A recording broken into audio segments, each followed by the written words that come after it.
প্রকৃতির ইঞ্জিনিয়ার খ্যাত হাতির রয়েছে পরিবেশের ভারসাম্য রক্ষায় গুরুত্বপূর্ণ ভূমিকা। তবে অপরিকল্পিত আগ্রাসন, চোরা শিকার আর খাদ্য সংকটে আশঙ্কাজনক হারে কমেছে হাতির সংখ্যা। IUCN রেড লিস্টেও অতি সংকটাপন্ন প্রাণী হিসেবে তালিকাভুক্ত হাতি।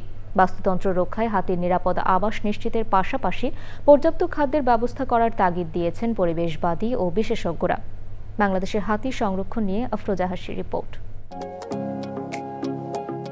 শত বছর আগেও দেশের প্রায় সব বনাঞ্চলেই ছিল হাতির বিচরণ।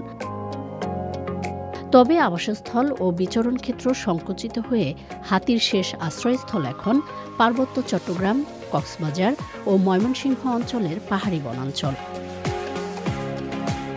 খাদ্য সংকটে বাড়ছে হাতি ও মানুষের দ্বন্দ্ব।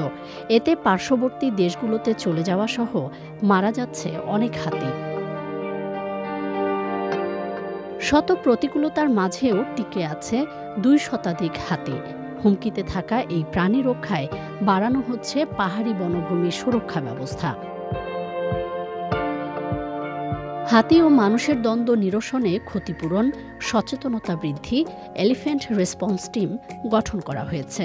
এছাড়াও নেওয়া হয়েছে দীর্ঘমেয়াদী হাতি সংরক্ষণ কর্মপরিকল্পনা।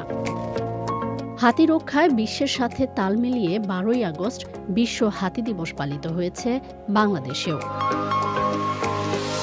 মহাবিপন্ন হাতি সংরক্ষণ ও ব্যবস্থাপনায় গবেষণা, বহুপাক্ষিক প্রচেষ্টা, টেকসই তহবিল ও সংশ্লিষ্ট সহায়তা জরুরি বলছেন বিশেষজ্ঞরা। আফরোজা হাসি, চ্যানেল আই।